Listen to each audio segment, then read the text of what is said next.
Good morning. रात के कुछ 2 बज रहे हैं जब मैं इस वीडियो को रिकॉर्ड करने जा रहा हूँ। आज मैं आपके साथ बात करने वाला हूँ एनएमआर स्पेक्ट्रोस्कोपी पे। और एनएमआर में आपको पढ़ाने वाला हूँ एमएससी के लिहाज से। एमएससी में किस तरीके से एनएमआर को पढ़ना है हमें, हम उस हिसाब से इसको पढ़ने की कोशिश कर रहे हैं।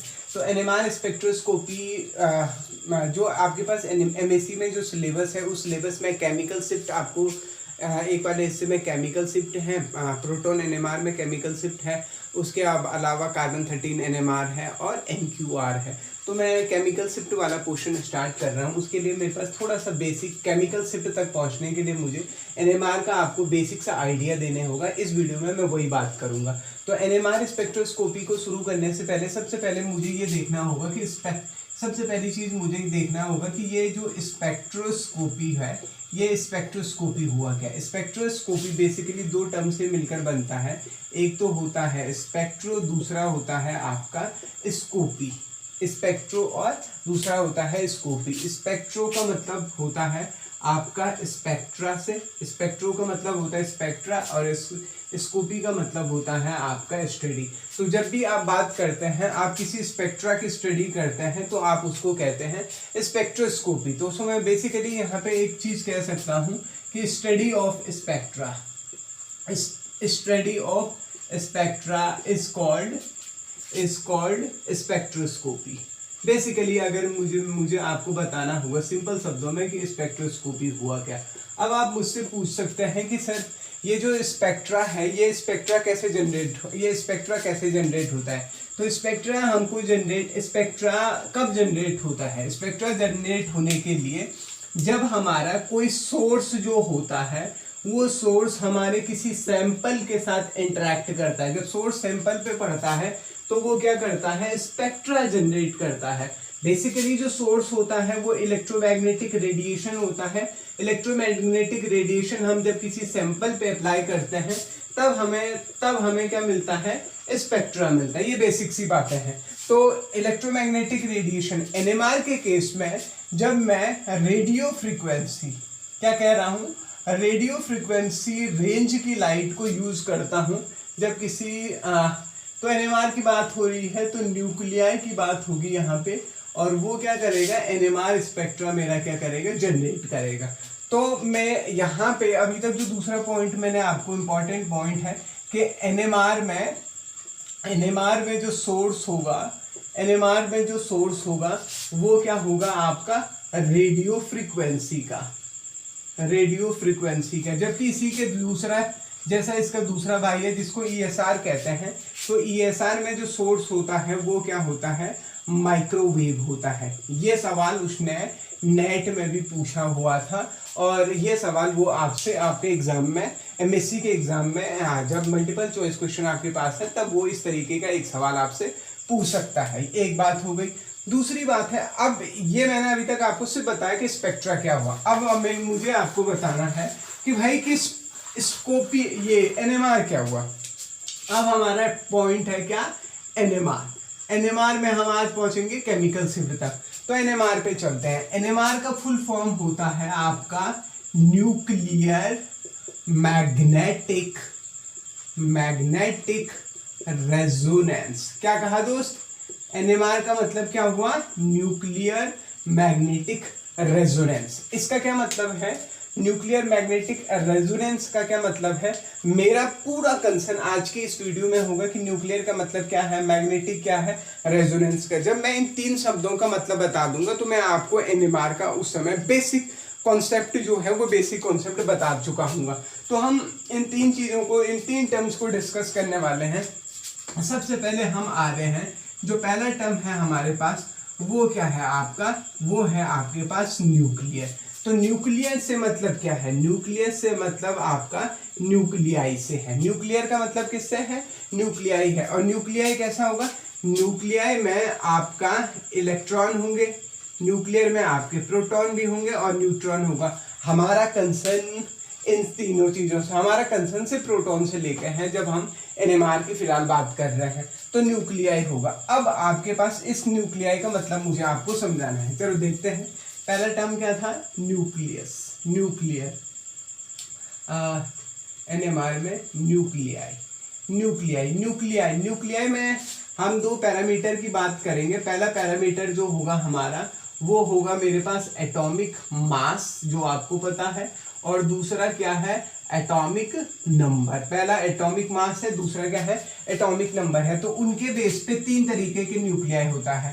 पहला वाला केस क्या है, पहले वाले केस में जब वो न्यूक्लियाई जिनमें एटॉमिक मास और एटॉमिक नंबर, एटॉमिक मास और atomic number, atomic mass even हो जाए और एटॉमिक नंबर भी क्या हो जाए, इवन हो जाए, उनके लिए आई की वैल्यू क्या होगी, 0 होगी। आई की वैल्यू क्या होगी, 0 होगी। और वो मेरे एनएमआर शो नहीं करेंगे, या फिर वो मेरे क्या होंगे, एनएमआर एक्टिव। जैसे मेरे पास 12C6, इसका एटॉमिक नंबर और एटॉमिक मास दोनों क्या हैं, आपके इवन है, इसीलिए ये क्या है, आपका एनएमआर इनएक्टिव है। या आपके पास 16 ऑक्सीजन 8 हो गया। इस तरीके के जो न्यूक्लियाई हैं वो हो गए पहली कैटेगरी में। दूसरी कैटेगरी में जब मेरा एटॉमिक मास तो क्या हो जाए, ऑड हो जाए, और मेरा एटॉमिक नंबर क्या हो जाए, इवन भी हो जाए या ऑड, इवन ऑड कुछ भी हो जाए, उस सिचुएशन में मेरा आई क्या होता है, न्यूक्लियर स्पिन क्या होता है, मेरा इंटीजर होता है। 1/2, 3/2, 5/2 इंटीजर वैल्यूज उसकी होती है। जैसे आपके पास प्रोटॉन है, प्रोटॉन के लिए 1H1। देखिए एटॉमिक नंबर भी क्या है, इवन ऑड है, और एटॉमिक मास भी क्या है, ऑड है। या फिर 13C6, यहाँ पे देखो एटॉमिक नंबर तो इवन है लेकिन एटॉमिक मास क्या है, ऑड है मेरा। तो ये वाले क्या होते हैं, मेरे एनएमआर एक्टिव होते हैं। क्या होते हैं, एनएमआर एक्टिव होते हैं। और तीसरी जो कैटेगरी आती है उनमें आपका एटॉमिक मास तो आपका इवन हो जाए और एटॉमिक नंबर आपका, एटॉमिक मास आपका ऑड इवन हो जाए, और ये क्या हो जाए, ऑड हो जाए। तो इनके लिए आई क्या हो जाएगा, इंटीजर वैल्यू 1 2 3 इस तरीके से चल जाएगा, ऑड इवन में। अब यहाँ पे एक चीज समझना है मुझे, मैंने कहा न्यूक्लियाई क्या हुआ, न्यूक्लियाई में एटॉमिक मास और एटॉमिक न्यूट्रॉन और प्रोटॉन की संख्या के आधार पे एटॉमिक मास और एटॉमिक नंबर। पहली कंडीशन एटॉमिक मास इवन हो जाए, एटॉमिक नंबर भी इवन हो जाए, उनके लिए आई 0, वो एनएमआर इनएक्टिव है। जिनके लिए एटॉमिक मास ऑड है, एटॉमिक नंबर ऑड इवन कुछ भी हो जाए तो वो एनएमआर एक्टिव है, इनकी आई इंटीजर है। अब इतनी सी बात में मेरी जो काम की बात है, एनएमआर एक्टिव होने के लिए एनएमआर एक्टिव कौन होगा, एनएमआर एक्टिव वो होंगे जिनकी आई क्या होगी, नॉट इक्वल्स टू 0, जिनका आई क्या होगा, नॉट इक्वल्स टू 0। ये अगला यहाँ से भी पूछ सकता है वो आपका कि एनएमआर एक्टिव होने के लिए क्या कंडीशन है, कि न्यूक्लियर स्पिन क्या हो जाए। ये आई क्या है, ये क्या है, न्यूक्लियर स्पिन है। क्या है ये, न्यूक्लियर स्पिन है। अगली बात आई कितना हो जाए, न्यूक्लियर स्पिन नॉन जीरो हो जाए। देखिए, और जैसे मुझे कहा उसमें सोडियम है, पोटेशियम है, सल्फर है या कार्बन है, इनमें से कौन सा एनएमआर एक्टिव है। कैसे मैं चेक करूंगा कि भाई एटॉमिक नंबर क्या है, एटॉमिक मास क्या है, और उसके बेस पे मैं देख लूंगा आई 0 है, नॉन जीरो है, उसके आधार पे मैं बता दूंगा कि भाई इनमें से कौन सा एनएमआर एक्टिव होगा या एनएमआर एक्टिव नहीं होगा। तो ये वाली बात। अगली बात जो है कि जो आपकी न्यूक्लियर स्पिन आई, अगर आपकी आई, अब आता है एनर्जी लेवल। ये बढ़िया चीज है। यहाँ से दूसरी इंपॉर्टेंट बात, एनर्जी लेवल। और एनर्जी लेवल अभी बताऊंगा मैं, ये एनर्जी लेवल जनरेट कैसे होंगे। एनर्जी लेवल होते हैं 2I+1। क्या होते हैं, 2I+1। मतलब जितना उसकी न्यूक्लियर स्टेट है उससे 2I+1 उसमें क्या होंगे, वो क्या हो जाएंगे उसमें, एनर्जी लेवल। मान लीजिए एग्जांपल के लिए प्रोटॉन एनएमआर में इसकी आई कितनी होती है, हाफ होती है। तो मुझे इसमें एनर्जी लेवल बताने हैं, तो मैं गुणा कर सकता हूँ। फॉर्मूला क्या है, 2I+1, तो 2 × हाफ +1, तो कितने लेवल हो गए, टोटल 2 लेवल हो गए, प्लस हाफ और माइनस हाफ। मान लीजिए किसी के लिए आई की वैल्यू कितनी, हाँ, और ये जो आई की वैल्यू होगी माइनस आई से प्लस आई तक वेरी करेगी। तो मान लो I की वैल्यू अगर 5/2 है, 5/2 है, तो इसमें लेवल कितने होंगे, लेवल कितने होंगे 2i1 2 × 5/2 प्लस 1 कितने लेवल होंगे, 6 लेवल होंगे इसमें कितने लेवल होंगे 6 लेवल। और कहाँ से चलेगा -5/2 से +5/2 तक, यहाँ से भी आपके पास वो MCQ आपसे पूछ सकता है।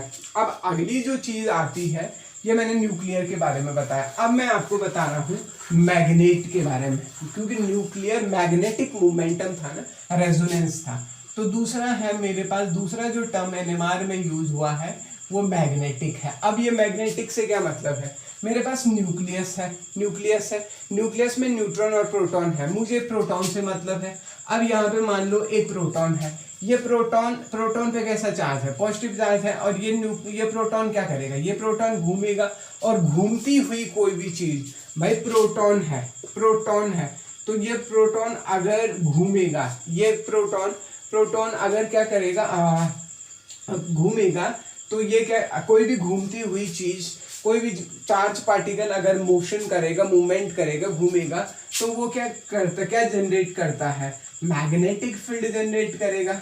भाई करेगा ना, क्योंकि प्रोटॉन है। मान लो मैं प्रोटॉन हूँ, ये मैं न्यूक्लियस हूँ, और मेरे चारों तरफ से ये प्रोटॉन घूम रहा है, तो ये प्रोटॉन कोई भी घूमती हुई चीज अगर जिसमें पास चार्ज हो, वो क्या करेगा, मैग्नेटिक फील्ड जनरेट करेगा।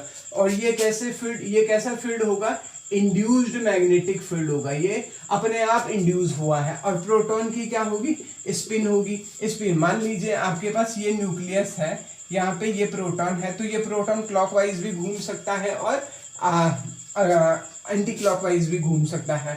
हाँ, अब एक बात देख लीजिए, मैग्नेटिक फील्ड है, फील्ड की कुछ डायरेक्शन होगी, और इस प्रोटॉन स्पिन की भी अपनी डायरेक्शन है। अब देखिए यहाँ पे एक चीज देखिए, अगर मेरे पास फील्ड, मैग्नेटिक जो इंड्यूस फील्ड है, क्या फील्ड है, इंड्यूस फील्ड है, और मेरा अगर स्पिन क्या हो जाए, इंड्यूस फील्ड और स्पिन क्या हो जाए, अगर दो सिचुएशन है, अगर दोनों क्या हो जाए, सेम हो जाए, या दोनों क्या हो जाए, डिफरेंट हो जाए। जरा फिर से देखो, यहाँ पे जो प्रोटॉन है, उस प्रोटॉन की स्पिन की बात हो रही है। प्रोटॉन की स्पिन, मान लो प्रोटॉन क्लॉकवाइज घूम रहा है, प्रोटॉन इस तरीके से है, और जो मेरा फील्ड है, ये दूसरा मार्कर भी फील्ड है, दोनों एक ही तरीके से है, तो ये सेम हो गया, और दोनों अपोजिट, या एक क्लॉकवाइज में है, दूसरा एंड। तो जब सेम होते हैं तो तब +½ होता है, सेम में +½ होता है, और यहाँ पे इसको कहते हैं लोअर एनर्जी लेवल, और जब डिफरेंट होता है तो -½ हो जाता है, ये बन जाता है मेरा हायर एनर्जी लेवल। तो मैं यहाँ से ये बता सकता हूँ कि यहाँ पे ये हुआ आपका +½ और ये हुआ मेरा यहाँ पे -½ इसको अल्फा स्टेट कहते हैं, इसको हम बीटा स्टेट कहते हैं। इतनी बात समझ में आए। मैग्नेटिक का मतलब क्या है, प्रोटॉन अगर क्या करेगा, रोटेशन करे, अगर वो क्या करेगा, मूव करेगा, तो वो मैग्नेटिक फील्ड जनरेट करेगा, और प्रोटॉन की अपनी स्पिन भी होगी। अब जो फील्ड की डायरेक्शन है और स्पिन है, अगर वो सेम डायरेक्शन में है तो +½ और इसको अल्फा स्टेट कहते हैं, और अगर वो उल्टी अपोजिट डायरेक्शन में है तो उसको हम क्या कहते हैं, बीटा कहते हैं। इतनी सी बात समझ में आई। अब यहाँ से मुझे एक चीज समझनी है, ये रेजोनेंस कैसा होता है, रेजोनेंस कैसा होता है। देखिए, इससे पहले अभी हमने बात की कि फील्ड इंड्यूस फील्ड और उसकी डायरेक्शन में नीचे +½ और ऊपर क्या -½ हो जाता है। इसका जो गैप होता है, इन दोनों स्टेट के बीच का गैप, इसको हम E कहते हैं, डेल्टा E कहते हैं। ठीक है दोस्त, अब एक चीज देखो, जैसे ही मैं यहाँ पे फील्ड अप्लाई करता हूँ, ये फील्ड हो गया मेरा B0 फील्ड हो गया, ये क्या है, एक्सटर्नल फील्ड। देखिए, एक तो न्यूक्लियस की वजह से अपना फील्ड है, न्यूक्लियस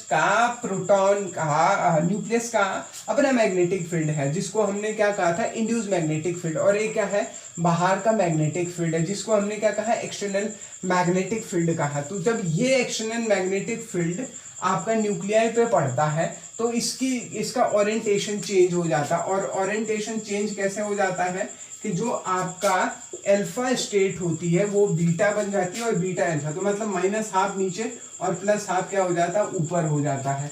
तो ये क्या मतलब क्या है कि एक्सटर्नल फील्ड लगाते हैं, जब एक्सटर्नल मैग्नेटिक फील्ड लगाते हो आप, तो ये प्रोटॉन एनर्जी को एब्जॉर्ब करते हुए एनर्जी एब्जॉर्ब करते हैं और कहाँ बदल जाते हैं, आपके ओरिएंटेशन चेंज हो जाता है, प्लस हाफ वाला माइनस ऊपर नीचे हो जाता है, उल्टा हो जाता है। तो इसी सिचुएशन को हम रेजोनेंस कहते हैं। अब जरा इसको ज़्यादा समझते हैं।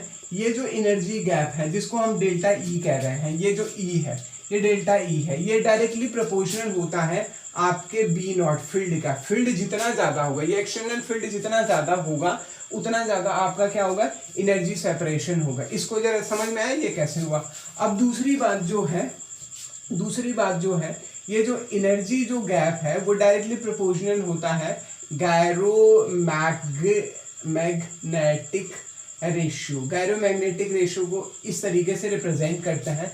तो और ये गायरोमैग्नेटिक रेशियो क्या होता है, ये gyromagnetic ratio basically magnetic field और आपका मैग्नेटिक मोमेंटम, मैग्नेटिक फील्ड होगा तो मैग्नेटिक मोमेंटम भी होगा, और आपका एंगुलर मोमेंटम, दोनों का क्या होता है, मैग्नेटिक मोमेंटम और एंगुलर मोमेंटम का रेशियो होता है गायरोमैग्नेटिक रेशियो। तो जब मैं इस गायरोमैग्नेटिक और एंगुलर मोमेंटम की वैल्यू कितना होती है, अब मेरे को पता है कि जो एंगुलर मोमेंटम होता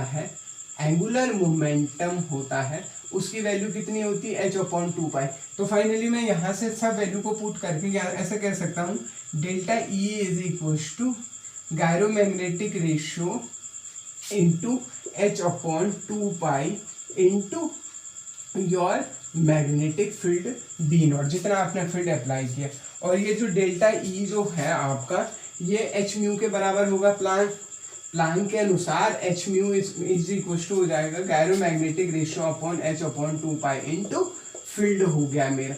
मैं दोनों साइड से h को कैंसिल कर सकता हूँ, तो गायरोमैग्नेटिक ये frequency is equal to gyromagnetic ratio गुणा बी नॉट अपॉन 2π। ठीक है भाई, ये गायरोमैग्नेटिक रेशियो।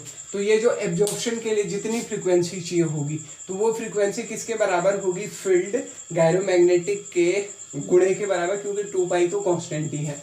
तो यहाँ से मैं ये कह सकता हूँ जो फ्रीक्वेंसी होगी वो गायरोमैग्नेटिक रेशियो और फील्ड की इंटेंसिटी पे डिपेंड करेगी। तो इस वीडियो में मैंने आपको समझाने की कोशिश की थी कि एनएमआर स्पेक्ट्रा किस तरीके से जनरेट होता है, एनएमआर का बेसिक सा मतलब क्या है। अगली वीडियो में मैं आपको केमिकल शिफ्ट के बारे में बताऊंगा। अगर आपको ये काम पसंद आया है तो ज़रूर प्लीज़ बाकी लोगों तक शेयर कीजिए, सब्सक्राइब कीजिए और बाकी लोगों तक भेजिए। अच्छा काम कर रहे हैं तो उसको पहुंचाइए लोगों तक। Thank you.